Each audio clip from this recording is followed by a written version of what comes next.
Hello, welcome to Captain Dorja's Armory. This is Captain Dorja, and we're on the 8.8 test server. Right now, I'm just going to read through the test server patch notes, and we're just going to literally look at the models of the tanks in the garage that have been added or changed. We're not going to do any stats on them or anything right now. I'm trying to get some of my friends on the test server so that I can explore the new maps, and then later we'll have some gameplay of all the tanks that have been added into the game. So I got the update notes right here, and they're adding a new map called Tundra, and all it says is it's a rocky Soviet-inspired map. They had a new map spotlight a couple weeks ago, and it kind of looked like it was sort of like a Siberian, like Western, or I mean deep Eastern Soviet sort of permafrost tundra crap. Anyway, it should be kind of interesting. It looked like it was really open. We'll get onto that map later, though. They're going to put the map Serene Coast back in. For those of you who remember Serene Coast, this may not be a cause for celebration. I always really hated the map Serene Coast. Massive camp fest. Just totally crappy gameplay almost all the time. They're putting back Comorin, which kind of the same thing. Back in the beta days, I used to call Comorin Dromorin because you literally just camped. And I played that map probably... I only played 4,000 battles in beta, and probably 400 or 4 to 500 of them were probably on Comorin. There weren't that many maps then, and probably more than 100 times I had matches just go a 15-minute draw where no one even detected more than like one or two enemy scouts, and like 10 of the 15 people on both teams just parked. So they're putting back Comorin. Hopefully they really changed it a lot, and hopefully Comorin is actually a good map now, because old Comorin, aka Dromorin, really sucked. They're also adding Swamp back in. Again, Swamp was kind of the same thing. It was too easy to camp. It ended up being a defender's paradise.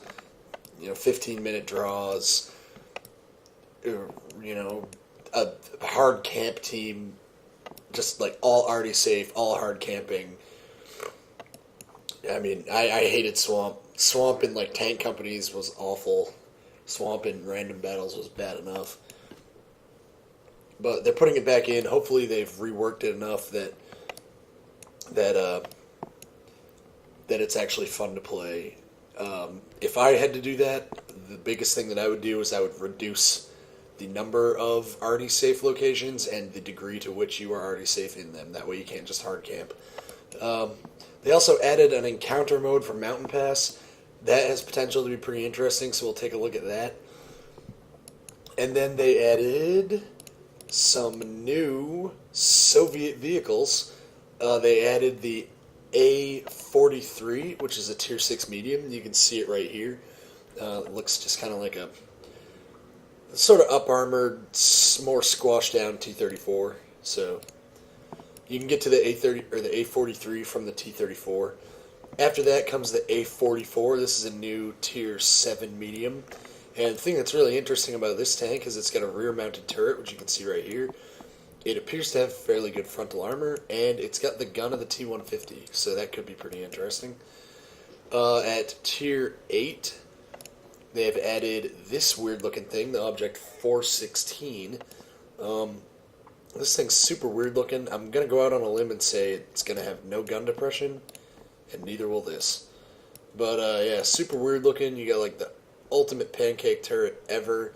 Really low profile, really thin armor, really light vehicle, which, potentially pretty interesting. And then this thing researches back into the T-54 at Tier 9. And then the T-54, you can now either unlock the T-62A, the Tier 10 medium that we know and love, and that I don't yet have and really want. And this thing, the Object 140, the new Tier 10 medium. And just from looking at it really quickly, I don't see what the difference is between this and a T-62A. I think this is going to be like a little faster with it's same gun, I don't know. It's The armor is practically the same. I just don't get it. But that's not all. There are new German vehicles. So we're going to pop back over to the Germans. They added this thingy, Tier 4. It's a heavy tank, and I have no idea what this thing is called.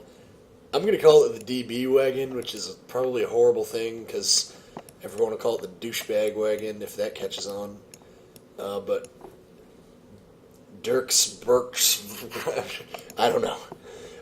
I learned German, but I forgot like all of it, so I have no idea how I would actually pronounce that. But anyway, this thing's the D-Bag Wagon 2. The DB Wagon 2. I'm sorry. I just can't control myself. This thing's at Tier 4, and then they added at Tier 6 the VK 3002M. This is obviously another Panther prototype. Like, just look at it. That is a bleeping Panther. Some changes that they made. The 3601H is now a heavy tank. As far as I can tell, just from cursory looks, they haven't actually changed really anything on the tank. It's a heavy tank now. That's been in the works. That's been a rumor for... I think they were saying that it would eventually become heavy, even when I was in, closed beta. So that's been coming for a while. Hopefully they didn't really change the tank very much, because this is one of the best tanks in the game. I really, really like it. It's just all around great. They also are rebalancing this. You can hardly recognize it. This is the old 3001H, which was really, really, really bad. I've never actually played it, honestly, because it just looks so terrible. And I mean, like the 3001P, these tanks used to be contemporary, the 3001P and the 3001H. And the 3001P was not a good tank, but it just made the 3001H look like such complete garbage that I never even tried the H. But anyway, they've rebalanced the H. They've dropped it from Tier 6 medium to Tier 5 heavy. Really changed it up a lot. It's got different guns. It's got different turrets.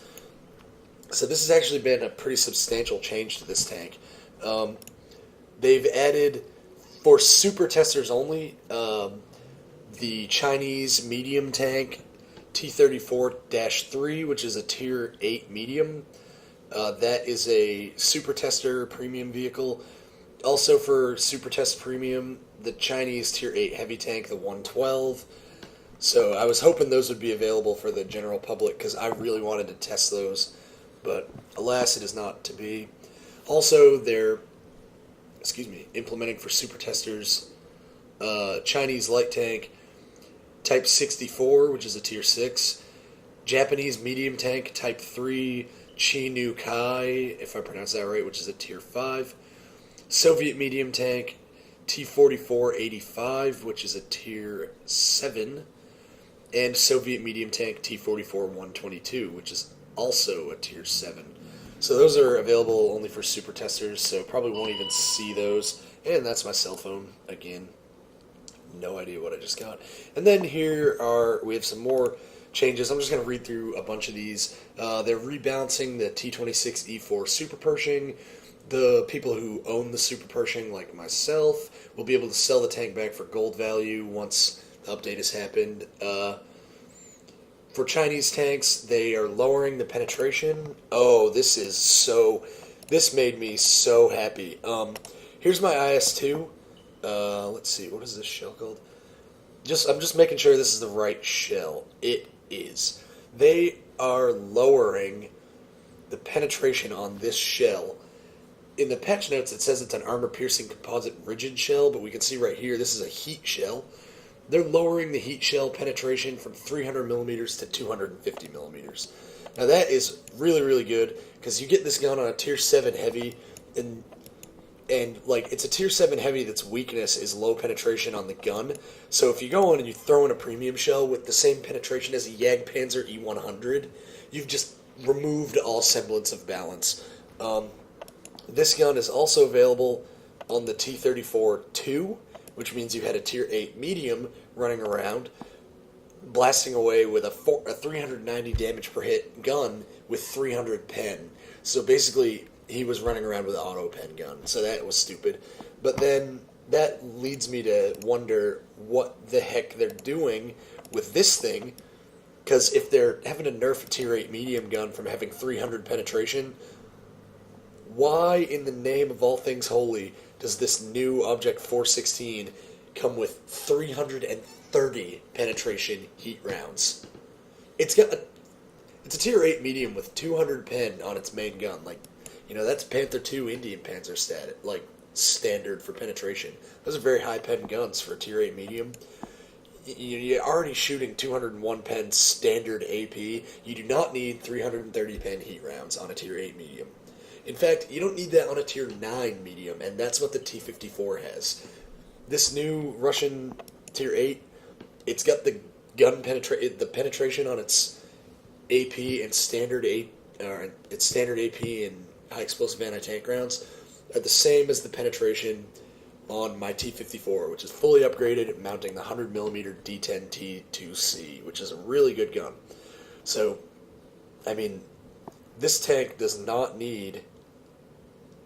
This is basically a clone of the gun on my T-54, just from taking a quick glance at it. It's a T-54's gun on a tier 8.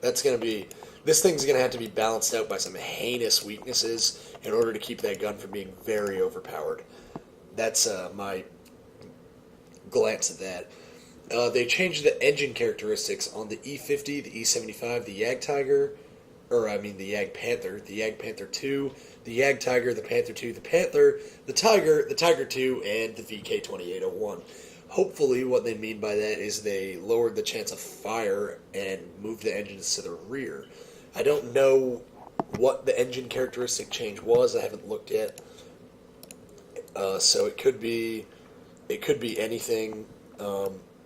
What the heck?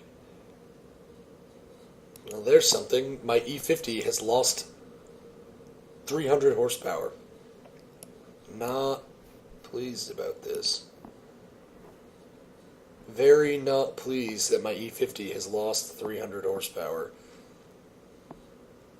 What the heck is that? Oh, and they switched all the modules around on my E50, so I can't even look at what is going on right now. I was like trying to figure out what that really retarded looking gun was. Oh, they've also changed the turret models of the E50. Cool, good for them. They increased the damage but decreased the rate of fire for Soviet 100mm guns, LB1, D10T, D10C, and LB1C. So, that's kind of interesting. I'll have to look at my T-54, because that's the only tank I can think of that has one of those guns on it. Where are you, Mr. T-54? There you are. So it says this must be the wrong... whatever, I'll look at that later. But apparently they have increased the damage and decreased the rate of fire. So here's the LB1. Increase the damage. Oh yeah, it looks like, I think it used to do 230 average damage. Now it's doing 250. But it used to fire, I think, at 9 rounds per minute. Now it fires at 8. So that, yeah, alright, that's alright, cool.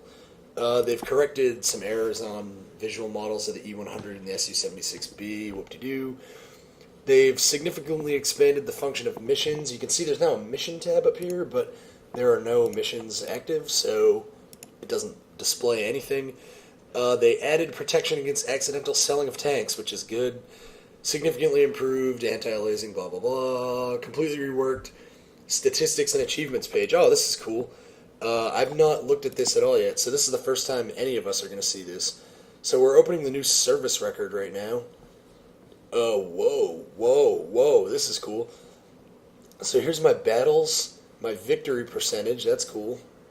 My average damage per battle, that is actually lower than I thought it would be.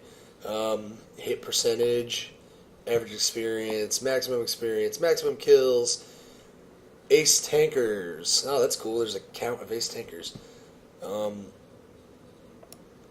Does this scroll? What the... this is lagging really bad, and it doesn't appear to scroll or anything. I know I have different like awards in that. They must be in here under the awards tab. Let's take a look at that. This is my client may have just crashed. We will see in a minute. So anyway, while we wait to find out if my client crashes, we'll read some more patch notes. They fixed some problems with the matchmaker that had cropped up in 8.6 but hadn't been fixed yet, so that's good. Doesn't say what those problems were, but rest assured they have been fixed. Enhanced torsion bars will now reduce the damage to a tank chassis when the vehicle falls or is rammed. When one team is defeated and you get one of the Battle Hero, Epic, or Platoon achievements, you now will get the 1.5 times credits and XP as if you were on the winning team. That's really nice for people. This is going to sound really arrogant. That's really nice for people like me because I get Hero of Battle of some kind in probably 50% of my matches. I'll get like a sniper medal or some sort of achievement that would get me that 1.5 times bonus. So that'll make a defeat. That'll take the sting of defeat away a little bit, which is nice. So here we go. This is the new. Well, there you go. I've been disconnected, so that is cool. I'm gonna try to reconnect, and while I'm trying to reconnect, I'm just gonna keep looking at notes. They've made some fixes and improvements to the battle tutorial. I actually played through the battle tutorial, and the only difference I saw is you can now go into sniper mode at the very, very end. They changed the rules for determining who caused ramming damage to teammates. Now the faster tank is responsible. That is something that is kind of cool, but like at this point I'm basically over it. It always used to annoy me when I was driving something like a Jag Tiger, like a KV5 or whatever, and T50-2 would be trying to drive out of the base, and I would be slowly trundling along in a straight line, and these light tanks would be like zipping and weaving through everyone, and they would try to cut in front of me, fail to do so, crash into my tank, do 20 damage to themselves, and there I am sitting there with a 10k credit fine because some light tank driver bumped into me while I was moving straight and slow. That was always annoying. Now that won't happen. Now they'll get a fine. Or they won't get a fine because they'll be just damaging themselves. But anyway, that's kind of cool, I guess. Implemented an option to move crew members in and out of a damaged tank. I don't know why you would ever need to do that, but I guess that's cool. Implemented new option to switch on inversion when reverse maneuvering.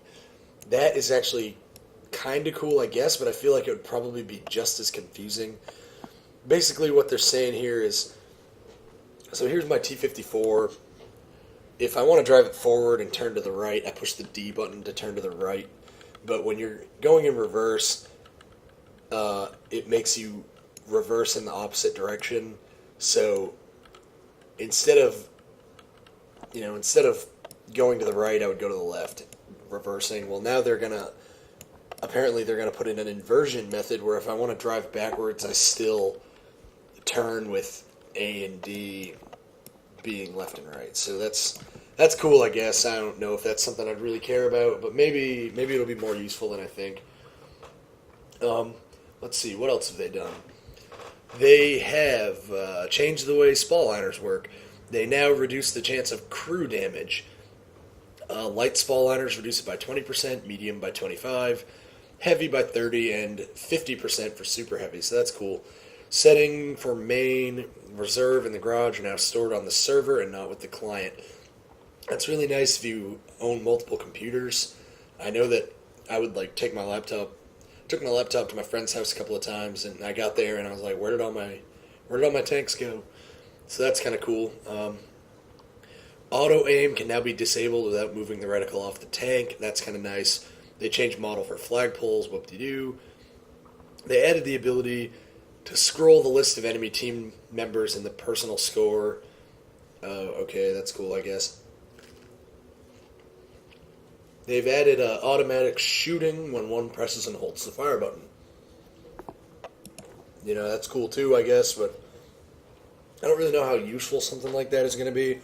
We're going to try and open up this new service record tab again. We're going to try to actually go through go through the tabs while we keep reading patch notes here. They added a warning for incorrect characters when entering a password. Whoop-de-doo. There's no longer a dismiss crew member option in the menu when you right-click on crew. Detailed description for activated and passive consumables has now been added. That's cool, I guess. There's a password recovery function right on the client login now. Good for wargaming. Quote, reworked some special effects. That's very descriptive. They fixed some bugs in the post-battle results window. That's cool. Improved the logic for... Wow, that's just completely dumb. Nothing important. That's basically the end of patch notes. As you can see, my new service record window is really borking my client super hard right now. So there's obviously some bugs going on with that. I think we will not continue trying to look at the service record. I think that's going to be all for now. I'll have map previews and gameplay footage of the new tanks added in ASAP. I'm probably going to be making a lot of videos over the weekend. So until next time, guys, just remember, this is Captain Dorja here with Captain Dorja's Armory, and you can never have enough big guns. And if I can get this service tab to work without discoing me every time, we will look at that. So, peace.